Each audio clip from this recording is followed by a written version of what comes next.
Hi friends, welcome to cook with Sri. இன்றைக்கி நம்ம வீடியோவில் என்ன பார்க்க போகிறோன்னு பார்த்தீங்கன்னா, சௌச்சௌ வச்சு வீடே மணக்கிற மாதிரி ஒரு வாசனையான நல்ல டேஸ்டியான குழம்பு ரெசிபி தான் பார்க்க போகிறோம். எப்பயும் ஒரே மாதிரி இல்லாமல் கொஞ்சம் டிஃப்ரெண்ட்டாக ஸ்டைலில் வச்சு பாருங்கள். கண்டிப்பாக எல்லாத்துக்கும் இந்த குழம்பு பிடிச்ச மாதிரி இருக்கும். சாதம், சப்பாத்தி, தோசை, இட்லி எல்லாத்துக்குமே இதை வச்சு சாப்பிட்லாம். அவ்வளோ டேஸ்ட்டாக இருக்கும். ஒரு முறை இந்த மாதிரி செஞ்சு கொடுத்துட்டிங்க அப்படின்னா அடுத்தடுத்து வீட்டில் சௌச்சௌ இருக்கும் போதெல்லாம் கேட்டுக்கிட்டே இருப்பாங்க.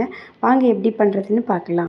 இதுக்கு நான் 4 சௌச்சௌ எடுத்துட்டேன். தோலை நல்லா ரிமூவ் பண்ணி எடுத்துட்டு அதை சின்ன சின்னதாக நம்ம ஸ்கியூபாக கட் பண்ணி வச்சுக்கலாம். இப்போது 2 சௌச்சௌ மட்டும் கட் பண்ணி வச்சுட்டு 2 சௌச்சௌ கட் பண்ணதை நம்ம மிக்ஸி ஜாரில் போட்டு லைட்டாக தண்ணி விட்டுட்டு நல்லா அரைச்சி எடுத்துக்கலாம். இப்போது அரைச்சி எடுத்ததை நம்ம ஒரு வடிகட்டரை வச்சு ஃபில்டர் பண்ணி எடுத்துக்கலாம்.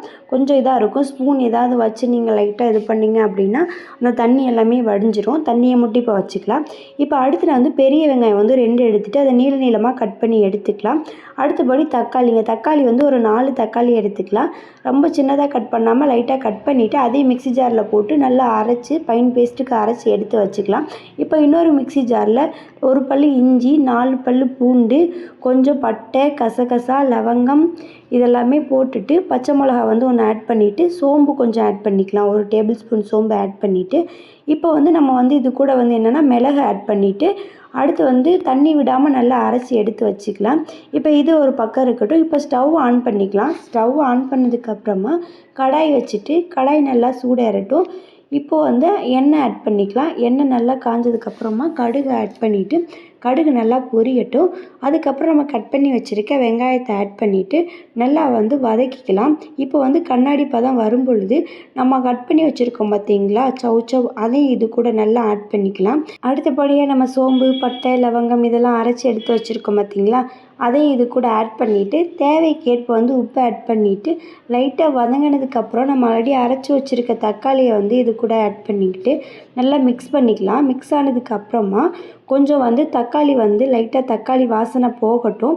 தக்காளி வாசனை போனதுக்கப்புறமா நம்ம 1/2 டேபிள் ஸ்பூன் மஞ்சள் ஆட் பண்ணுறோம். 1 tablespoon garam masala, 1 tablespoon மல்லித்தூள், அப்புறம் 1 tablespoon red chilli powder add பண்ணிவிட்டு நம்ம ஆல்ரெடி நம்ம சௌச்சௌ அரைச்சி சாறு எடுத்து வச்சுருக்கோம் பார்த்தீங்களா, இப்போ இந்த சாறை இது கூட ஆட் பண்ணிவிட்டு நல்லா மிக்ஸ் பண்ணி விடணும். அடுப்பை ஸ்லோ ஃப்ளேமில் வச்சுட்டு லைட்டாக கொதிக்கிற ஸ்டேஜ் வரும் பொழுது பெருங்காயத்தூள் ஆட் பண்ணிக்கலாம்.